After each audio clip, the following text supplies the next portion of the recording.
చర్చలోకి తిరిగి స్వాగతం. విజయవాడ నుంచి మధ్యాహ్న భోజన పథకం కార్మికుల నాయకురాలు శ్రీమతి సుప్రజ మనతోటి ప్రత్యక్ష ప్రసారం ద్వారా ఇప్పుడు మాట్లాడతారు. సుప్రజ గారు నమస్కారం. సుప్రజ గారు, పిల్లలకి మీరందరూ వండి వాసుకున్నటువంటి భోజనం ఏమాత్రం కూడా రుచికరంగా లేదు, అందులో పౌష్టికాహార విలువలు ఏమీ లేవు, అది పిల్లలు తినలేకపోతున్నారు, టన్నుల అన్నం వాడు తినలేక పందులకు ఆహారంగా మారిపోతుంది అని వింటున్నాము. ఎందుచేత ఇలా జరుగుతుంది?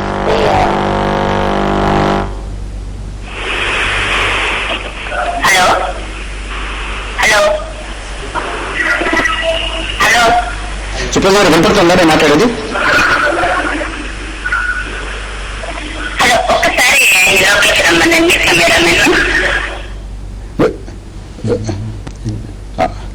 మనకు మళ్ళీ కనెక్ట్ అవుతుంది. నాగయ్య గారు, ఎందుచేత ఇలా జరుగుతుంది? ఒకటి సార్, ఆర్టికల్ మన 73వ రాజ్యాంగ సవరణ ప్రకారంగా చూస్తే విద్య కానీ సంక్షేమం కానీ గ్రామ పంచాయతీలకు అంటే స్థానిక సంస్థలకు భాగస్వామ్యం ఇవ్వాలి. ఇక్కడ మధ్యాహ్న భోజనం అంటే అక్కడ కమ్యూనిటీ ఇన్వాల్వ్మెంట్ ఏమైనా ఉందా అసలు? అదే సార్, నేను అదే పాయింట్లోకి వస్తున్నా.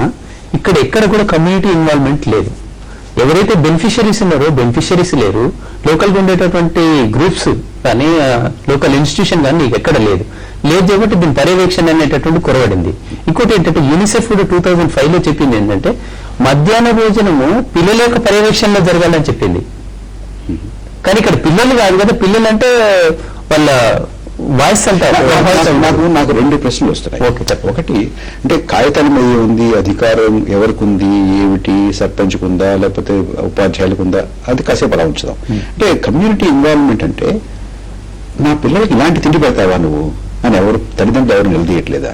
మా ఊళ్ళో ఉన్నటువంటి బడులు ఈ రకమైనటువంటి అన్నం ఏమిటి, ఇది పందులు వెళ్ళడం ఏంటి, తెల్లాయిపోవడం ఏంటి, దీన్ని వృధాగా బారేయడం ఏంటి అని అక్కడ ఉన్నటువంటి పెద్దలు కానీ సర్పంచ్ కానీ ఎంపీటీసీ కానీ జడ్పీటీసీ కానీ నిలదీయట్లేదా? ఎవరు నేను ఎండిఓ దగ్గరికి వెళ్ళట్లేదా, ఎండిఓ దగ్గరికి వెళ్ళట్లేదా, కలెక్టర్ దగ్గరికి వెళ్ళట్లేదా? అంటే కమ్యూనిటీ ఎక్కడా కూడా దీని గురించి పట్టించుకోవట్లేదా, ఆందోళన పడట్లేదా?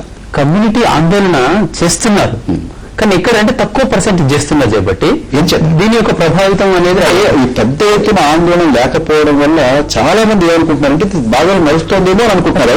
పట్టించుకోవట్లేదు. ఎందుకు పెద్ద ఎత్తున ఆందోళన లేదు అంటే ఎవరైతే క్వశ్చన్ చేసేటటువంటి గ్రూప్ ఉన్నారో ఆ గ్రూప్ వాళ్ళ పిల్లలు దాంట్లో లేదు. ఫస్ట్ ఆఫ్ ఆల్ అక్కడ జరుగుతున్నటువంటిది ఎవరైతే నిత్యం వాళ్ళ పని చేసుకుంటూ జీవనోపాధి కోసమే పెద్ద మనుగడ కోసమే చదువుతున్నటువంటి పోరాటంలో వాళ్ళ దాంట్లోనే మిళితమైపోయింది. ఇక్కడికి వచ్చి అక్కడ ఉండి దాన్ని పర్యవేక్షణ చేసి మన విజయవాడతో కనెక్ట్ అవుతున్నాం. సుప్రజ గారు నమస్కారం అమ్మా, వినపడుతుందా? సుప్రజ గారు, మీరు వండి వార్చి పెడుతున్నటువంటి భోజనం పిల్లలు తినలేకపోతున్నారు, అందులో పౌష్టికాహార విలువలు ఏమీ లేవు, రుచి కూడా లేదు, అదంతా కూడా పిల్లలు తినకుండా వదిలేస్తున్నారు. అది పండుగ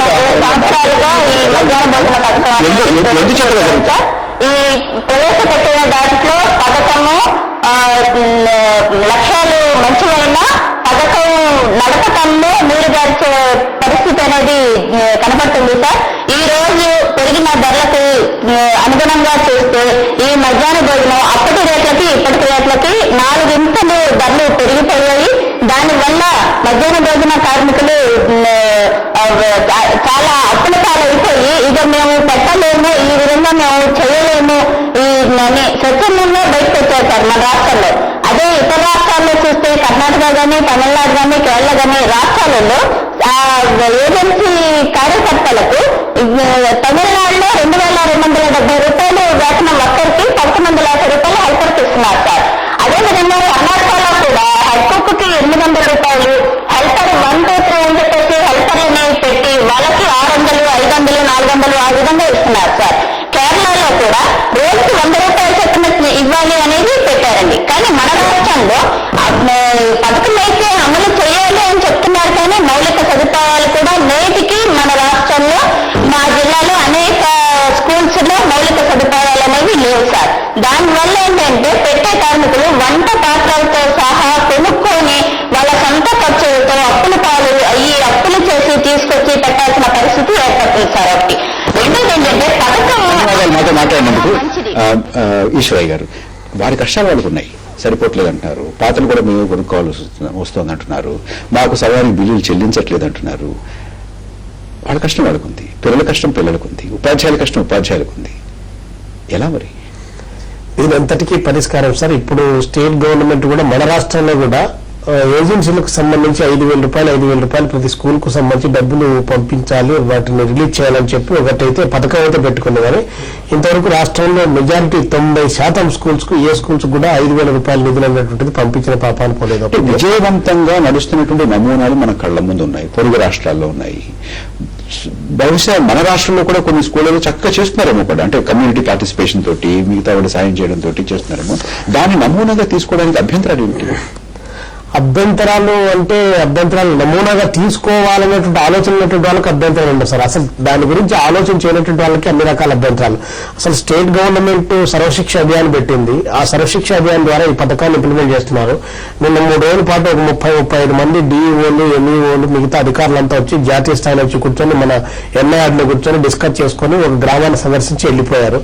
అంటే సందర్శించడం ఒకటి, ఎక్కడైనా సమస్య ఉంటే దానిపైన మాట్లాడుకోవడం, వెళ్ళిపోవడం అనేటువంటి పరిగెత్తారు. ఇలాంటి అధికారులు వెళ్ళినప్పుడు, మంత్రులు వెళ్ళినప్పుడు, శాసనసభ్యులు వెళ్ళినప్పుడు, కలెక్టర్ గారు వెళ్ళినప్పుడు భోజనం బాగుంటుంది.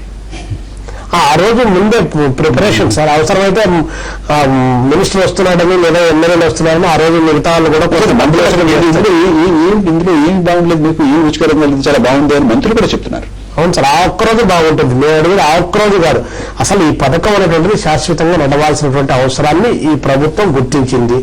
దాన్ని సుప్రీంకోర్టు ఆర్డర్ చేసింది. దీన్ని ఖచ్చితంగా ఇంప్లిమెంట్ కొరడా జులిపించిన తర్వాత దీనికి కావాల్సినటువంటి ఇన్ఫ్రాస్ట్రక్చర్ డెవలప్ చేయాలి. ఈ రోజు రాష్ట్రంలో దాదాపు 67% పాఠశాలలో వంట ఎక్కడ చేయాలనేటువంటి ప్లేస్ లేకుండా ఇబ్బంది పడతా ఉన్నారు. 84% పాఠశాలలో గ్యాస్ సరఫరా అనేటువంటిది లేదు. దాదాపు 90% పాఠశాలలో మంచినీళ్లు, తాగడానికి మంచినీళ్ళు లేనటువంటి మౌలికమైనటువంటి వసతులే లేవు. డబ్బులు మాట పక్కన పెట్టండి, ఇవి చేయడానికే లేనటువంటి పరిస్థితి. దీనికి కావాలంటే డబ్బులు కేటాయించాలి. కేటాయించిన డబ్బులను సక్రమంగా ఖర్చు చేయాలి. పర్యవేక్షణ వ్యవస్థను కూడా పటిష్టంగా, పర్యవేక్షణ వ్యవస్థను నిజాయితీతో కూడినటువంటి పర్యవేక్షణ వ్యవస్థ కావాలి. ఈ రోజు ఇక్కడ ఉన్నటువంటి స్వయం సహకార సంఘాలకు దాదాపు 67,000 వాటికి ఈ రోజు ఇచ్చారు. వాటితో పాటు ఇక్కడ కొన్ని స్వచ్ఛంద సంస్థలకు అప్పగించాలనే ప్రయత్నంతో ఇస్కాన్ అనేటువంటిది, నాంది ఫౌండేషన్ అనేటువంటి ఇలాంటి సంస్థలు కూడా, ప్రైవేట్ సంస్థలు కూడా అప్పగిస్తా ఉన్నారు. కానీ 1,00,000 మంది అక్కడ ప్రభుత్వానికి సంబంధించిన పనిచేస్తున్నారు. వీళ్లకు గవర్నమెంట్, మీరు ఇంతకుముందు మాట్లాడారు కమ్యూనిటీ యొక్క ఇన్వాల్వ్మెంట్ అన్నటువంటిది కావాలంటే, ఏ పథకం ఇంప్లిమెంట్ కావాలన్నా ఆ గ్రామ స్థాయిలో, ఆ గ్రామంలో ఉన్నటువంటి 5 మందితోనో 6 మందితోనో కోర్ కమిటీ లాగా వేసి వాళ్ళ ఇన్వాల్వ్మెంట్ వేసినప్పుడు ఇక్కడ జరుగుతున్నటువంటి లోపాలను సవరించుకోవడానికి మీ సలహా ఏమిటి? ఏం చేయొచ్చు? ఇక్కడ ఒకటి సార్, మధ్యాహ్న భోజనము క్వాలిటీ ఎట్లా ఉన్నదనేటటువంటి 2 పాయింట్ చూస్తే, ఫస్ట్ పాయింట్ లో వీళ్ళకి అందించేటటువంటి విధానంలో వాళ్ళకు కూర్చునేటటువంటి ప్లేస్ లేదు. ముఖ్యంగా ఇది ప్రాథమిక హక్కు అయినటువంటి తాగునీరు లేదు. ఇక్కడ తాగునీరు అంటే ఏదో ట్యాంకులు పెట్టినాం, నీళ్లు ఎదుగుతున్నాం, బోర్ ఇచ్చినాం, అది కాదు. అంటే వాళ్ళకి కావాల్సింది ఏంటంటే సేఫ్ డ్రింకింగ్ వాటర్ ఇవ్వాలి. సుప్రీంకోర్టు కూడా అదే చెప్పింది. ఆ నీరు తాగటం వల్ల అప్పుడు కానీ దీర్ఘకాలికంగా వ్యాధిని పడటానికి వీల్లేదు. అంటే మనం ఈ రోజు క్యాన్లలో వాటర్ సప్లై చేయాల్సినటువంటి పరిస్థితి ఉంది. మొట్టమొదటి వాటర్ సప్లై చేయాల్సినటువంటిది అది ఉన్నది. రెండోది ఏంటంటే దానికి నిధులు కూడా పెంచాల్సినటువంటి అవసరం ఉన్నది. ఇంకొకటి, ఇది పర్యవేక్షణ అనేటటువంటి చాలా క్లియర్ గా ఉండాలి. దాంతోపాటు రివ్యూ జరగాలి. దీనికి స్టేట్ లెవెల్లో ఒక కమిటీ ఉండాలి, దీంట్లో ప్రజల భాగస్వామ్యం ఉండాలి, అంటే ఎన్జిఓలు ఉండాలి, అట్లానే పేరెంట్స్ నుంచి ఉండాలి, ప్రజాప్రతినిధులు ఉండాలి, వీళ్ళందరూ భాగస్వామ్యం ఉండాలి. అది డిస్టిక్ లెవెల్లో కూడా ఉండాలి. జేసీ గానీ కలెక్టర్ గానీ ఎవరైనా అధ్యక్షతన వీళ్ళు ఎన్జిఓలు కానీ వీళ్ళంతా ఉండి అట్లా మండలి ఇవి ఉండాలి. జిలాని గారు, ఈశ్వరయ్య గారు, నాగయ్య గారు మాతో మాట్లాడినందుకు, మా ప్రాంగణానికి వచ్చినందుకు మీకు కృతజ్ఞతలు. అలాగే ప్రత్యక్ష ప్రసారం ద్వారా మనతో మాట్లాడిన సుప్రజ గారికి కూడా ధన్యవాదాలు. నమస్తే ఆంధ్రప్రదేశ్.